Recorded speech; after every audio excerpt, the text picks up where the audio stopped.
Atenção! Vamos entrar no território da irreverência, por isso contem com linguagem direta e temas desafiantes.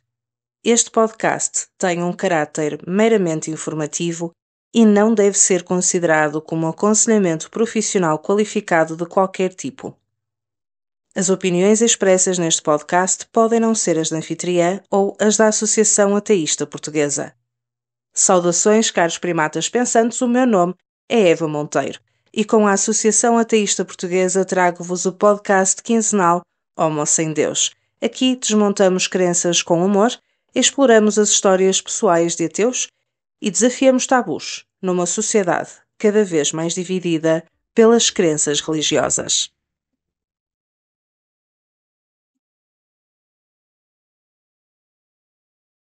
Antes de mais, quero falar-vos um pouco sobre mim e sobre a Associação Ateísta Portuguesa neste primeiro episódio. À data desta gravação, faço parte da direção da Associação Ateísta Portuguesa e no passado gravei o podcast Portugal de Culto, que falava sobre grupos de autocontrole em Portugal. Abracei este novo projeto para ajudar a fazer chegar ao público geral a mensagem desta associação. Convido os ouvintes a lerem o nosso manifesto, mas deixo aqui algumas ideias centrais. Existimos em prol dos livre-pensadores, ateus, agnósticos, céticos, que dispensam qualquer Deus para viverem e promoverem os valores da liberdade, do humanismo, da tolerância, da solidariedade e da paz.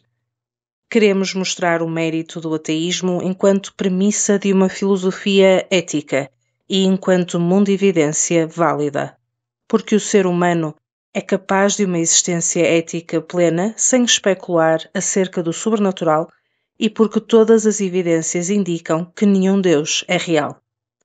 Esta associação defende também os interesses comuns a todos os que escolhem viver sem religião, defendendo o direito a essa escolha e a laicidade do Estado, combatendo a discriminação e os preconceitos pessoais e sociais que possam desencorajar quem quiser libertar-se da religião que a sua tradição lhe impôs.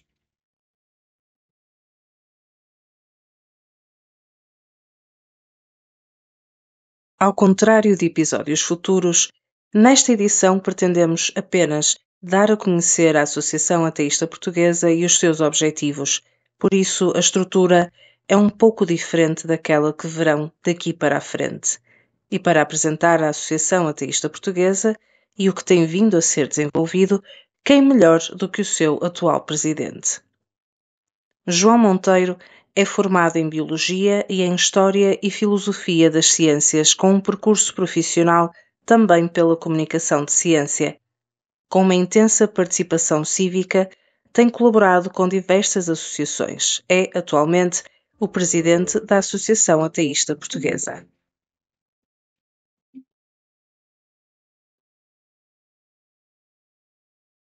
João, bom dia. Obrigada por te juntares a mim neste primeiro episódio do Homo Sem Deus. Olá Eva, bom dia, obrigado pelo convite e é uma oportunidade boa para estar aqui a falar no primeiro episódio deste nosso podcast, ao qual queremos chegar ao máximo número de pessoas, sejam eles ateus ou não religiosos. Então, conta-nos um pouco sobre a tua experiência e o teu caminho para o ateísmo. Tiveste um momento de eureka ou foi uma evolução? No meu caso, foi um processo de evolução gradual ao longo do tempo, com vários avanços e recuos. É engraçado porque, tendo falado com vários amigos que também são ateus, a experiência é muito dispar entre pessoas.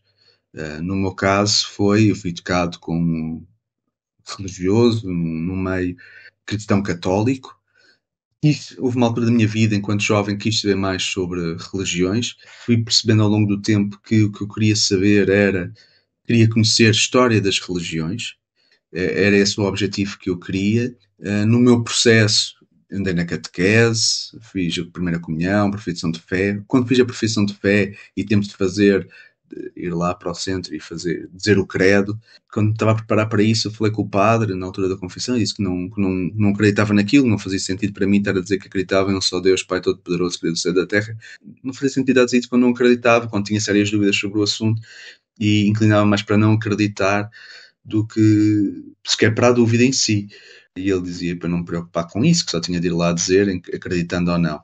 E isso logo aí foi uma desilusão, quer dizer, uma pessoa tem de afirmar publicamente perante os outros, perante a comunidade que acredita, sabendo não só tem dúvidas como o mais provável é não acreditar, e o padre dizer não faz mal, diz a mesma. Como se isso não tivesse importância nenhuma, quer dizer, a profissão de fé é suposto ser um ato solene de afirmação de uma crença perante o público. E isso foi uma das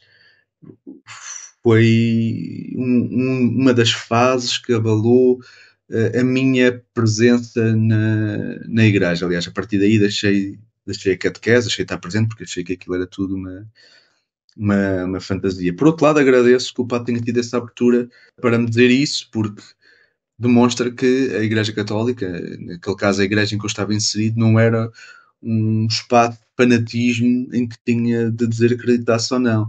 Tivesse de me conformar com aquilo. Havia espaço para, o que é que não acreditas, não acreditas, não há problema. Por um lado tira de seriedade às coisas, mas por outro lado mostra que não há um fanatismo. E isso, de algum modo, fez com que quando eu saísse em paz. Não saía em ruptura, não saía a pensar que ia ser colocado de parte. Foi uma coisa indiferente, foi um sítio por onde passei, foi uma fase da minha vida. E depois fui continuando a pensar nestes assuntos da religião, e quanto mais conhecia a história das religiões, mais me fui tornando ateu. Eu depois segui o ramo de científico, mas ao contrário de muitas pessoas, eu não me tornei ateu pelo acumular de conhecimento científico que fui apreendendo. Eu fui-me tornando ateu pela via da história.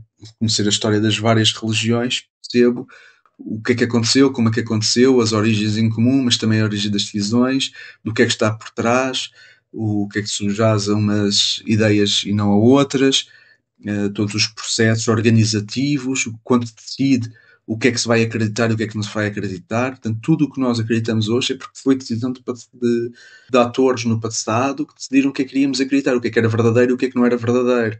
E isto retira alguma, como é que é de explicar? Retira alguma factualidade ou veracidade a este processo de crenças. E depois foi uma questão gradual. Primeiro fui deixando de acreditar em Deus, depois fui deixando de acreditar no cristianismo em si, e depois percebi que nada disto, já tinha comparado várias religiões e percebi que se calhar a via não era acreditar numa ou noutra religião, a via seria mesmo não ter religião. E pronto, as leituras ateístas também estiveram sempre presentes na minha vida, tanto lia livros religiosos como não religiosos, como aliás devo dizer que ainda hoje faço. Atenção, não perdemos nada e só ganhamos em conhecer os outros pontos de vista, que não tem abalado em nada a minha ausência de crença, pelo contrário, só tem fortalecido a minha ausência de crença. Ler livros religiosos, sejam sobre religião, sejam livros escritos por teólogos, só tem fortalecido o meu ateísmo. E depois dessa evolução para o ateísmo, depois de tomares consciência de que eras ateu, efetivamente, não só religioso, mas de facto ateu, a partir desse momento, como é que foi a tua experiência como ateu, especificamente em Portugal, dentro da nossa sociedade? Tem sido bastante positiva. Eu não sei se é por viver em Lisboa, em que o meio é mais aberto, ou tendencialmente mais aberto, que nunca tive, não me lembro de ter, ou não tenho consciência de quer ter tido qualquer problema relativamente a isso. Tenho muitos amigos, tenho alguns que são religiosos, obviamente, são católicos, é a maior parte das pessoas religiosas que são católicas, portanto é normal que encontre muitos desses. Mas em Lisboa em particular, o que encontro mais são pessoas não religiosas. Aliás, as pessoas religiosas, apesar de serem muitas no geral, dentro do meu círculo de amigos ao longo da minha vida, que já vou com quase 40 anos de vida, são uma minoria relativamente aos não religiosos. E desses não religiosos, muitos identificam-se como agnósticos, outros, para quem a religião é indiferente, quer dizer, não se identificam nem como agnósticos, nem como ateus, nem. É uma não questão para eles. A maior parte é uma não questão, não pensam nisto, é um não assunto para eles. E muitos também se identificam como ateus. Portanto, eu estou num sítio em que não me sinto isolado, não me sinto posto de parte, não me sinto uma ovelha negra na sociedade. Muito pelo contrário. Este é o caminho, é um caminho que se faz na grande capital do país, em Lisboa, mas tendo eu raízes um pouco por todo o país. Sempre me assumi como ateu e nunca tive problemas com isso, mesmo quando era mais novo e tinha dúvidas e me identificava como agnóstico ou como crítico, como crente, mas crítico da Igreja. Nunca tive problemas em dizer isso, sempre fui bem entendido, as minhas ideias foram sempre bem recebidas, havia debate, portanto, isso nunca, para mim, nunca senti qualquer pressão de grupos religiosos nesse sentido. Se calhar tempo está muito convicto das minhas ideias, o que é que dissesse em sentido contrário não me influenciava, mas nunca senti que tivesse sido ostracizado ou colocado de parte por um grupo, pela sociedade, no meio social, essencialmente, não, isso nunca aconteceu. Há zonas do nosso país que são bastante liberais e muito abertas nesse aspecto, como por exemplo o sul do país, também se fala à vontade de ateísmo e de ausência de religião, portanto, nem aí isso é um problema. No interior de Portugal, as pessoas diziam: mas vê lá, tens a certeza e tal, dessas tuas ideias, mas apesar disso, nunca houve nenhum tipo de retaliação e sempre convivi bem, convivi nos meios, em todos os meios, nunca fui excluído. Mas sei que tenho por falar com diferentes pessoas ateístas, ainda antes de ter uma participação mais ativa na Associação Ateísta Portuguesa, que infelizmente isso acontecia com outras pessoas, essa separação, alguma perseguição até. E isso tem sido muito frequente ouvir essas críticas em zonas do interior do país, mas também no norte. E, portanto, quando assumi funções institucionais aqui na Associação Ateísta Portuguesa, uma das minhas preocupações foi tentar perceber quão prevalentes eram essas perseguições, essas críticas, esse mal-estar que alguns ateus poderiam receber, e por isso é que recentemente enviámos um formulário para conhecer melhor os nossos associados, onde é que estão localizados e também as dificuldades pelas quais passam, para podermos responder de modo institucional a essas situações, de modo a que todos os ateus se sintam seguros no nosso país, que nenhum ateu se sinta perseguido e que, caso se sinta, tenha apoio legal nesse sentido. Portanto, porque então é um dos princípios que está nos nossos regulamentos, nos nossos estatutos, e que eu quero ver efetivamente cumpridos, para além de ser um direito, nenhuma pessoa é um direito humano, é um direito básico de qualquer cidadão, não ser perseguido pelas suas crenças, nem pela ausência das mesmas. Nenhum ateu pode ser e sentir perseguido, e eu cá estarei, e nós na Associação Ateísta cá estaremos para dar apoio caso essa situação aconteça. E como é que isto aconteceu? Como é que tu te envolveste na Associação Ateísta Portuguesa? Qual foi o teu caminho até aqui? E porquê? Porquê ser presidente de uma Associação Ateísta Portuguesa?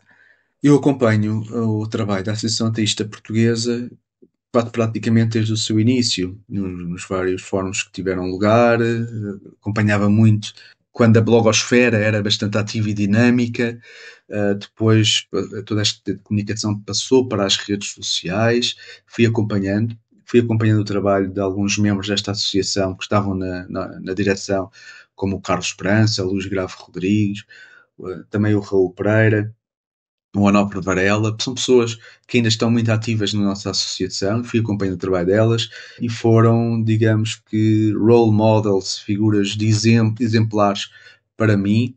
Umas vezes concordava mais, outras vezes concordava menos com a postura, mais na forma do que no conteúdo. No conteúdo estava completamente alinhado. E como ateu, estava satisfeito para ver uma organização que me representasse os meus direitos, as minhas preocupações. Houve uma altura também, quando a blogosfera era muito dinâmica, havia também grupos religiosos a usar essas plataformas, eram muito vocais e também aí sentia uma necessidade de um contraponto, e a Associação Ateísta Portuguesa funcionou como esse contraponto a essas formas de doutrinação religiosa que havia através da internet. Depois passámos para as redes sociais e mais recentemente, por motivos de várias ordens, o Carlos Esperança sentiu necessidade de deixar a direção da associação e os membros da organização andaram à procura de quem pudesse substituir. O meu nome veio à baila e aceitei essa função como um desafio, que não sei se estava preparado ou não. As coisas têm corrido bem, já vamos no segundo mandato, em que estou à frente desta organização. Tem sido um desafio, tem sido algo muito estimulante, Tenho gostado muito daqui de estar. Acho que temos feito um bom trabalho. O primeiro ano, e isto é o primeiro mandato, e tenho de explicar isto aos nossos associados que não têm estado presentes nas nossas assembleias. O primeiro mandato foi muito focado em manter a estrutura a funcionar e manter uma boa gestão financeira e também a nível administrativo da organização, por dois motivos. Por um lado, para não deixar todo este sistema ruir, era uma enorme responsabilidade, e por outro lado, porque eu estava a ambientar-me ainda às funções. Tanto eu como a equipa, entretanto constituída, foi uma equipa de continuidade. Muita da equipa transitou do mandato anterior, quando a associação era liderada pelo Carlos Esperança. Houve essa preocupação, mas também houve a preocupação de trazer gente nova que pudesse dar novos contributos e que tinham também experiência no diálogo entre ateus e crentes. Depois veio o segundo mandato, que é este em que estamos agora, e foi o mandato em que entrou a Eva Monteiro. Ao contrário do que o apelido pode sugerir, não somos familiares, não há qualquer ligação entre nós. Estando nós no primeiro episódio deste podcast, queria deixar isso também bastante claro. A única coisa que temos em comum, há duas, é o apelido e o interesse pelo ateísmo e pelos valores humanistas. E por estar a falar na Eva, que é a secretária da nossa associação, é bom que conheçam, é a pessoa que tem feito um excelente trabalho administrativo e que tem dado a cara e tem respondido aos e-mails que vamos recebendo. Por um lado, o anterior secretário era o Raul, que também temos dois secretários no mandato atual, que é o Raul e a Eva, e devo dizer, perante todos os nossos associados, que tanto o Raul como a Eva têm feito um bom trabalho em prol da associação, e esse trabalho deve ser reconhecido, porque são eles que têm feito o trabalho de tapa, essencialmente. Portanto, a associação e todos nós que são associados da Associação Ateísta Portuguesa temos de estar gratos ao trabalho do Raul e da Eva, ao qual muito agradeço ao longo destes 2 últimos mandatos. Eu é que agradeço a oportunidade de participar na direção da Associação Ateísta e de poder chatear toda a gente com uma série de ideias novas, coisas que queremos fazer e que tenho a certeza que vamos conseguir dar oportunidade aos nossos associados de contactarem entre si e de fazerem alguns projetos dentro da associação no futuro. Mas eu gostava de, para as pessoas que não conhecem a Associação Ateísta, é a primeira vez que ouvem falar sobre isto, que nos desse uma visão geral da história da associação, como é que ela surgiu, quais são os seus objetivos. Fala-nos da gênese desta associação. Essa é uma questão bastante pertinente. Eu vou deixar a história para o outro episódio, Eva, se não te importares. Há pessoas que estão na Associação Ateísta há muito mais tempo e que poderão falar da história com mais propriedade do que eu. A associação já foi criada há vários anos, tem uma história longa, tem episódios interessantíssimos que devem ser contados e vou já deixar a dica que algumas das pessoas que podem ser contactadas nesse sentido, podem ser o Carlos Esperança, o Raul Pereira ou até o Luís Grave Rodrigues, de certeza terão histórias muito interessantes para contar relativamente ao processo histórico da nossa associação. Mas eu quero falar, vou optar por falar sobre o que é que a Associação Ateísta defende e para que é que serve. Quem quiser consultar o site da nossa associação, e faço já a publicidade, está em aateistaportuguesa.org. Quem estiver a ouvir e quem desconheça a nossa associação pode consultar em primeira mão o nosso site. E aí estão os 5 objetivos aos quais nós nos propomos alcançar. O primeiro é fazer conhecer o ateísmo como uma evidência ética, filosófica e socialmente válida. Ou seja, pretendemos afirmar o ateísmo na sociedade, dando a conhecer o que é o ateísmo e quais são as suas vantagens e, de algum modo, também fazê-lo reconhecido na sociedade como uma alternativa à via religiosa. E eu não me canso de falar disto.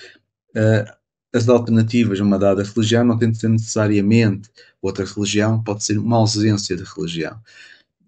E isto contribui muito para esta minha postura, e por isso é que saliento isto várias vezes, o livro que li do Richard Dawkins, A Desilusão de Deus. O segundo objetivo é a representação dos legítimos interesses de ateus, agnósticos e outras pessoas sem religião no exercício da cidadania democrática. Portanto, estamos aqui para defender, enquanto instituição, somos, digamos, a representação institucional dos ateus e defendê-los, é nosso objetivo defendê-los em qualquer situação do dia a dia. Em terceiro lugar, o terceiro objetivo é a promoção e a defesa da laicidade do Estado e da igualdade de todos os cidadãos, independentemente da sua crença ou da ausência de crença no sobrenatural. A defesa da laicidade do Estado tem sido outro dos princípios, tem sido a nossa maior batalha nos últimos anos e no último mandato, razão pela qual também somos contactados muitas vezes para atuar. Seja porque autarcas têm-se aproximado da religião e somos chamados a atenção para isso, seja pela influência religiosa nas estruturas de ensino. Então, têm sido as duas principais razões pelas quais somos chamados a atuar. O quarto objetivo é a despreconceitualização do ateísmo na legislação e nos órgãos de comunicação social. Portanto, queremos que o ateísmo tenha uma voz institucional, mas também queremos dar voz aos nossos associados e também a ateus que não tenham qualquer vínculo à nossa instituição, mas que queiram ser ouvidos. Estamos cá para isso. E queremos também ser ouvidos na comunicação social, embora tenhamos tido algumas barreiras, temos sentido essas barreiras ao longo do tempo. E, por fim, o quinto objetivo é responder às manifestações religiosas e pseudocientíficas com uma abordagem científica, racionalista e humanista. Este quinto objetivo é quase como que o nosso modus operandi, é quase como que a nossa metodologia. Portanto, recusamos afirmações espirituais ou pseudocientíficas e como é que respondemos a isso? Através do conhecimento científico, racional e também com valores humanistas, e isto é muito importante reforçar, porque quando somos uma voz dissonante e crítica, queremos fazê-lo com respeito, com tolerância, de modo, como é que é dizer, de modo construtivo e com respeito pelas pessoas. Porque uma coisa, o que nós queremos é criticar crenças, criticar posições. As pessoas são respeitadas até porque eventualmente podem mudar de posição, podem mudar de ideias, e isso é legítimo. Caso deixem de acreditar, não podem ter mais ou menos valor pela sua crença ou pela ausência dela. Todos temos o mesmo valor e a nossa posição humanista é fulcral, sempre foi, já foi desde o mandato dos vários mandatos do Carlos Esperança, continua comigo e eu espero que essa postura humanista e respeitadora continue de futuro.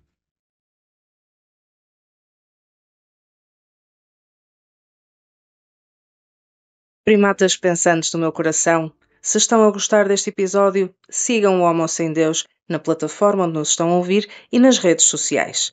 E não se esqueçam de deixar uma avaliação de 5 estrelas. Tu achas que a associação tem evoluído? Há coisas que têm mudado com o tempo? De que forma é que vês esta passagem do tempo por uma associação que já foi criada há bastantes anos, mas que tem necessariamente que acompanhar as mudanças da sociedade, acompanhar os eventos que vão surgindo, portanto, os eventos históricos, reagir a esses eventos. Nós passamos por, assim de memória, pelo Covid, passamos pelas Jornadas Mundiais da Juventude, temos passado por momentos muito conturbados de guerra religiosa. Como é que a Associação Ateísta tem evoluído ao longo do tempo?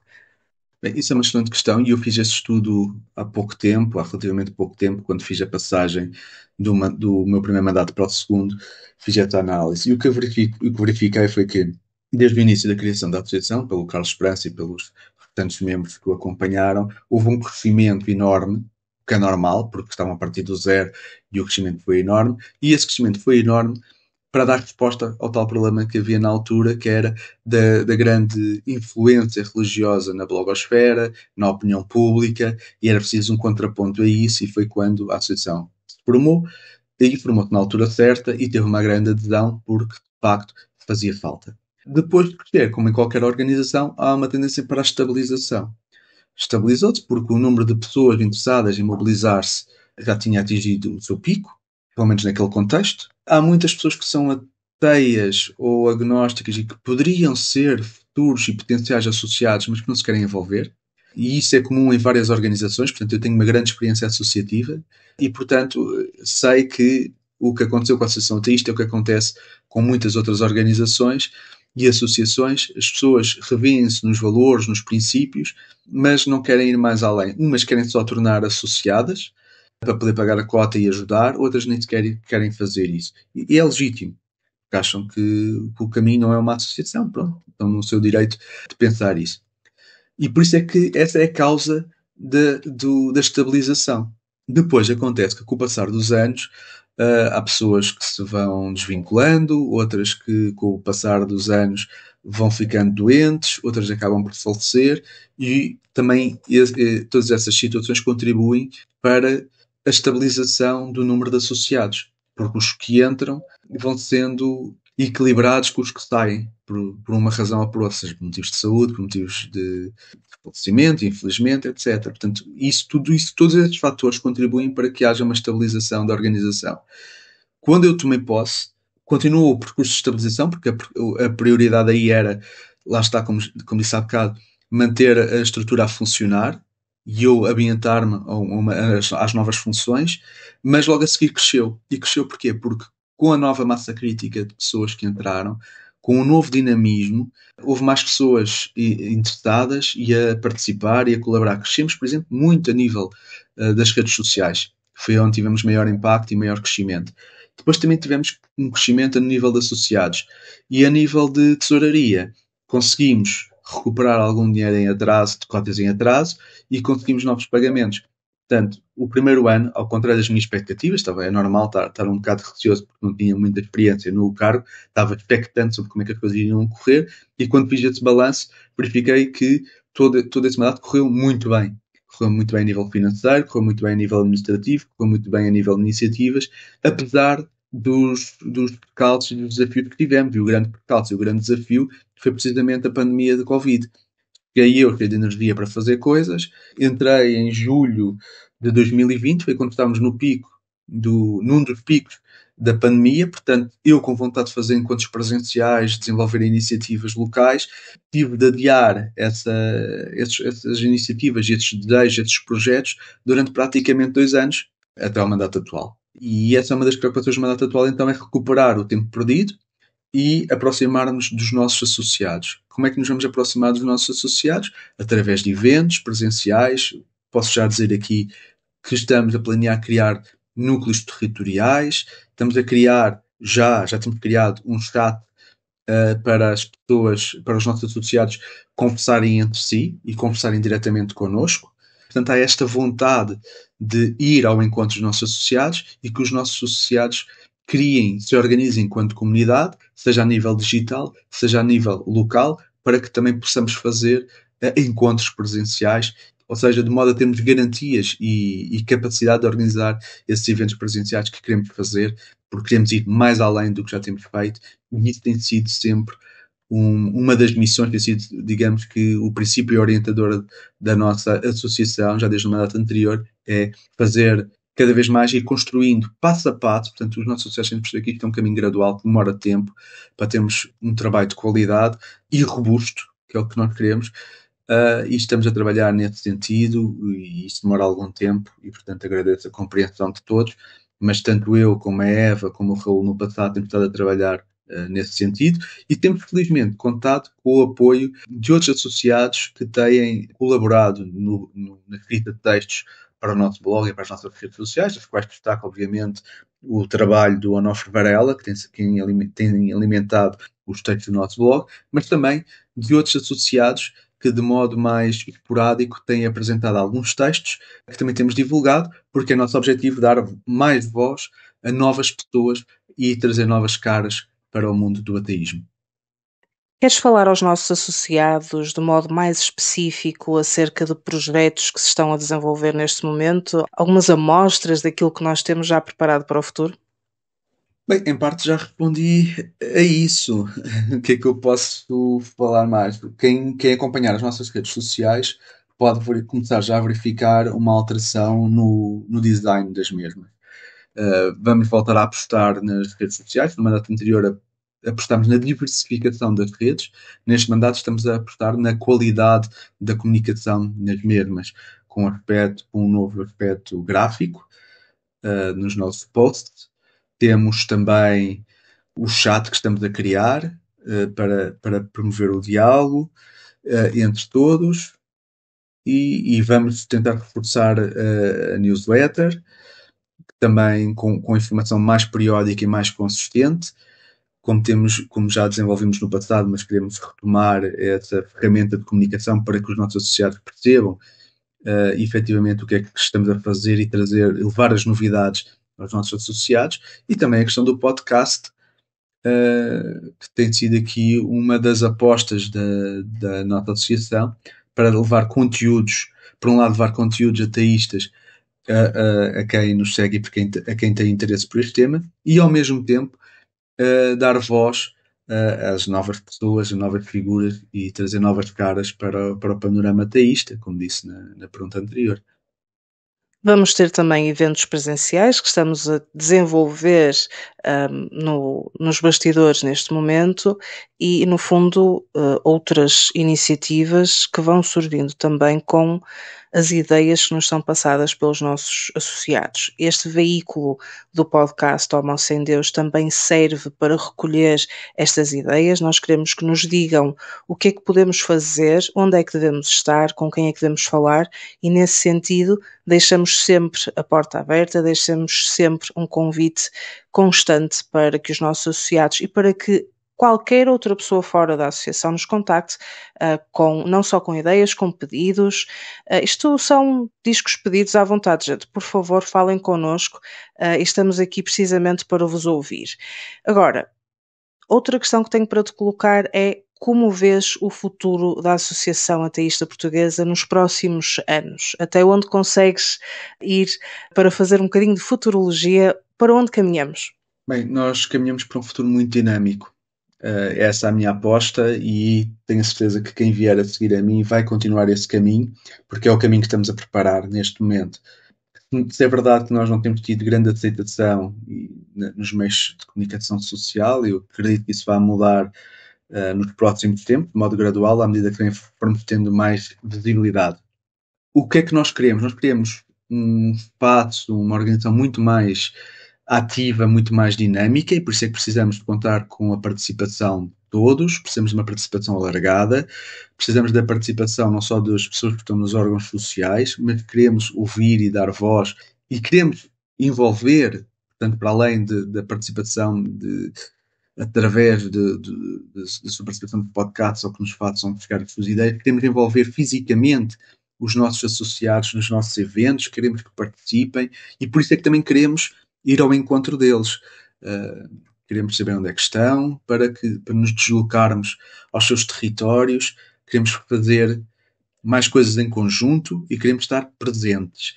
E com base em tudo isto é que estou convencido, estou mesmo convencido, estou convicto de que vamos ter uma organização muito mais ativa e muito mais dinâmica no futuro, com mais ideias, não só com mais ideias em teoria, mas com mais ideias a serem concretizadas, a passarem do plano teórico à prática. Isso por um lado. E gostaria de aproveitar também para falar de outro tema que temos vindo a desenvolver nos últimos anos, que foi a criação da biblioteca ateísta, que começou no mandato passado, que tinha 3, 4 livros já reunidos e que este ano temos continuado a aquisição desses livros. Temos feito essa aquisição através de donativos, através da compra em livrarias, em alfarrabistas e também a aquisição de literatura em leiloeiras especializadas que nos permitem chegar a livros que de outro modo não teríamos tanto acesso. Ainda é uma coletânea relativamente escassa, iremos divulgá-la também oportunamente, mas já temos um conjunto assinalável de livros, não tanto pelo seu número, pela quantidade, mas pela qualidade dos mesmos, que importa ressalvar. A questão que se coloca é como é que então os nossos associados vão ter acesso a esses livros. Isso é algo que ainda estamos a trabalhar. Neste momento, esses livros estão na sede da nossa associação, que é na minha casa, mas que eventualmente haveremos de arranjar uma maneira, temos de arranjar uma maneira, uma solução para que os associados possam consultar os mesmos, e isso é algo que também estaremos a trabalhar, nas qual já estamos a trabalhar, e esperemos ter uma resposta até ao final do próximo ano. Queremos que todos os nossos associados tenham ação, sintam que têm ação, que tenham não só uma voz e uma opinião a dar, mas que tenham que sejam uma ferramenta para levar o ateísmo mais longe, as ideias ateístas, e para consolidarem o ateísmo no nosso país. Além desta visão institucional do futuro da Associação Ateísta Portuguesa, como vês o futuro do ateísmo em Portugal? Olhando para as tendências, o ateísmo vai crescer. Portanto, nós temos assistido a isso através dos vários inquéritos que vão saindo e através dos censos populacionais que são feitos periodicamente, e o que se tem verificado é que o número de não religiosos tem aumentado consideravelmente. Temos atualmente cerca de 20% da população, portanto cerca de um quinto da população é não religiosa, e se inclui obviamente os ateus. E é por causa disso que temos de ser ouvidos. Já somos uma parte considerável da população. E essa parte vai aumentar nos próximos tempos, por várias razões. Estou convencidíssimo disso. Para começar, porque as religiões deixam de ter tanta preponderância. Quem frequentava os templos, as missas da Igreja Católica, vê que há cada vez menos pessoas nas missas, que as pessoas que ainda vão à missa são pessoas mais idosas, consequência do passar do tempo, vão deixar de ir, infelizmente, porque muitas dessas pessoas são nossas familiares, são pessoas que nos são queridas também, mas pronto, faz parte do ciclo da vida. Mas do ponto de vista institucional, se isso é triste do ponto de vista pessoal e social, é algo positivo do ponto de vista institucional para nós. Quer dizer que a nossa posição vai ser cada vez mais prevalente e temos de estar preparados para isso e para lidar com isso. E isso leva-me a outra questão, é que grande poder traz grande responsabilidade. E temos de ser responsáveis na maneira como usamos esse poder, esse aumento, por um lado, associados e, por outro lado, mesmo que não sejam associados, de ateus e de pessoas não religiosas no nosso país. Temos de sempre respeitar quem está numa posição de inferioridade numérica. Não podemos ser arrogantes nesse aspecto. Temos de estar satisfeitos por esse crescimento, que eu sei que vai crescer, estou convencido que vai crescer, até porque também nós estamos a trabalhar nesse sentido, ao dar mais visibilidade, e se vê-se no número de pessoas que acompanham a nossa página nas redes sociais, isso vê-se na frequência com que somos contactados, tem-se visto nos vários censos, nos vários inquéritos, e vai-se continuar a ver daqui para a frente. Não tenho dúvidas que o ateísmo vai crescer no nosso país, e isso não se faz por imposição. Isso é muito importante. O Carlos Esperança dizia isto, que o ateísmo não se pode impor por via administrativa ou por via política, porque isso leva a maus exemplos, lembra-nos maus exemplos do passado noutros países, e não é por aí que queremos ir. O ateísmo deve-se impor pelo diálogo, pela partilha de ideias, pelo debate de ideias, pelo confronto de ideias antagónicas entre religiosos e não religiosos. As pessoas são inteligentes, as pessoas religiosas vão perceber as contradições, vão querer saber mais, vão querer, nem todas, mas basta algumas fazerem isso, irão abandonar as suas religiões, irão tornar-se não religiosas ou até ateias. E, portanto, esse será o caminho inevitável. João, eu podia te perguntar o que dizem os teus olhos, mas depois era capaz de arranjar problemas com isso, por isso eu tenho uma última pergunta para te fazer, um bocadinho mais pessoal. Se pudesses ter uma conversa de uma hora, vamos dizer de uma hora, com um líder religioso famoso, quem seria essa pessoa e o que é que gostavas de discutir com essa pessoa? Bem, se tivesse de me encontrar e conversar com algum líder religioso, eu acho que inevitavelmente, pela nossa posição geográfica, pelo contexto sociocultural em que estamos inseridos e mesmo histórico, seria inevitável querer conversar com o Papa. Mas seria uma conversa que durasse para aí uma semana, porque há pano para mangas, há muito para falar e para debater, e gostaria de saber, o que eu gostaria mesmo de saber era se ele acreditava mesmo na sua religião. Essa, para mim, é que é a grande questão. E porque eu disse no início destas perguntas, desta entrevista, que ainda hoje leio muitos livros sobre religião e escritos por teólogos. E às vezes a conclusão que eu chego, e estou-me a lembrar de um teólogo em particular, que infelizmente já faleceu, o padre Joaquim Carreiras Neves, em que eu quase que chegava à conclusão que ele não era crente. Porque ele era tão... A maneira como comentava a própria religião, ele dizia que acreditava em Deus, mas acho que é a única coisa que restava todo aquele raciocínio, porque ele era crítico de tudo o resto. E quem diz ele, diz outros padres que sabemos que têm uma visão crítica da própria religião, que tem alguns em particular que têm críticas a fazer relativamente ao milagre de Fátima, que dizem que aquilo nunca aconteceu, e obviamente também, como qualquer ateu também acredita nisso, nunca teve lugar. E portanto, o que eu queria saber era uma instância superior, e por isso é que gostava de me encontrar com o Papa, é uma instância superior, então se ele acredita mesmo nisto, tanto ele como os outros Papas, qual é que é a posição deles sobre o assunto. Mas estava numa conversa franca, não é? Que, obviamente, se lhe perguntasse se ele dizia claro que sim, que acreditava. Mas gostaria, por isso é que gostaria, numa conversa de uma semana, passar uma semana no Vaticano, para quebrarmos barreiras, quebrarmos gelo primeiro, falarmos abertamente. Gostava de saber isso. Porque quem conhece a história das religiões sabe que é tudo mais político do que propriamente crente. E infelizmente, calhar a população não tem ideia disso. E é passado muito a ideia de que o que se promove na crença é a realidade. Quando nos conseguimos abstrair disso, percebemos que a realidade é pouca. E, portanto, eu acho que, assim, à primeira vista, a primeira pessoa que me vem à cabeça, assim, de um grande líder religioso com o qual me gostaria de encontrar e conversar seria com o Papa, por razões históricas e socioculturais. Mas haveria outros com quem também teria algum interesse em conversar. E também com pessoas não religiosas, se me colocasse essa questão, também há pessoas não religiosas, uma pessoa com quem gostaria de, e aí se calhar até teria um interesse intelectual mais marcado para falar, seria com o Richard Dawkins, que ainda está vivo, gostaria de aproveitar que ele ainda está vivo para conversar com ele. Foi uma das várias pessoas que me influenciou no meu percurso, não só enquanto biólogo, mas também enquanto ateu. Ele teve aí as duas vertentes. E eu não concordo com tudo com o que ele diz, mais na forma do que no conteúdo. No conteúdo estamos alinhados, mas na forma discordo. Mas independentemente disso, acho que estaria disposto a ter uma conversa aberta, franca também com o Richard Dawkins, falarmos de vários contextos, porque o contexto em Portugal é diferente do contexto britânico, tem diferentes desafios e gostaria de falar com o Richard Dawkins sobre isso, como gostaria de ter falado com o Christopher Hitchens quando ele era vivo. Infelizmente já faleceu há uns anos e não tive essa oportunidade, mas teria sido outra pessoa interessantíssima com quem conversar. Mas pronto, aí já entramos no campo mais filosófico. E por falar em filosófico, lembro também do Dennis Danatot, que partiu lá relativamente há pouco tempo, e que também seria interessante ter debates e colocar questões e responder e debater sobre diversos assuntos.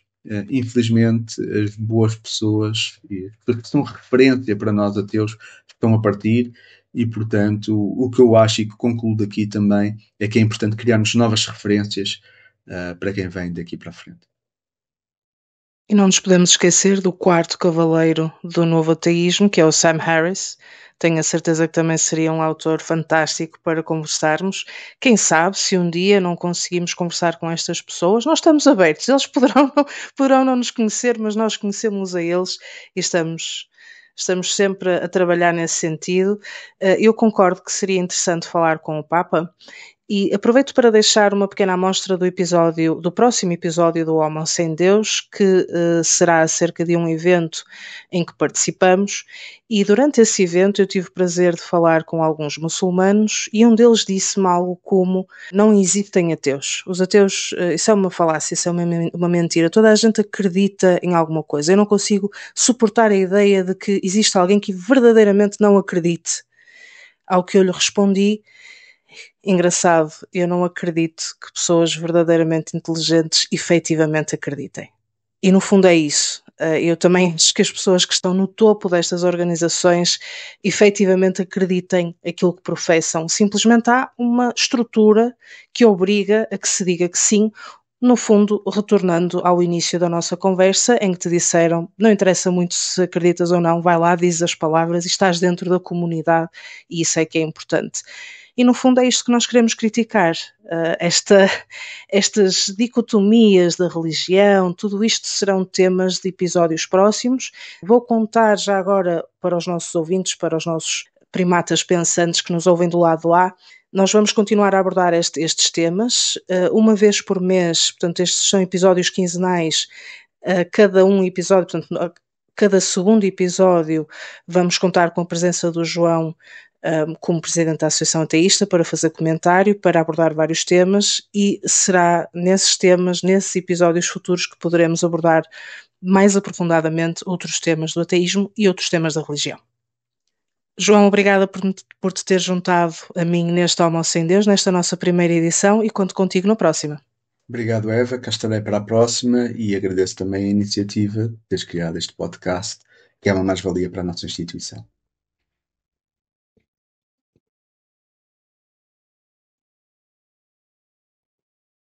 Obrigada, João, mais uma vez pela presença no Almoço Sem Deus. O João estará de volta no próximo episódio sobre a nossa visita à Aldeia das Religiões, em Braga. Aos nossos queridos ouvintes, sublinho que queremos ouvir as vossas opiniões. Deixem-nos a vossa mensagem ou mensagem de voz nas redes sociais. Sigam-nos também nas redes sociais com o nome Almoço Sem Deus para mais conteúdo exclusivo. Para se manterem atualizados sobre a Associação Ateísta Portuguesa, visitem aateistaportuguesa.org. E não se esqueçam de deixar uma avaliação de 5 estrelas na vossa plataforma de podcasts preferida. Ajudem-nos a chegar a mais ouvintes.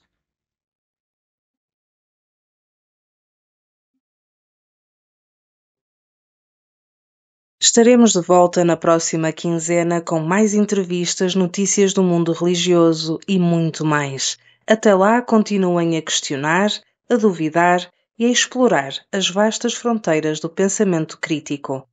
O meu nome é Eva Monteiro e eu escolho ser Homo sapiens sem Deus.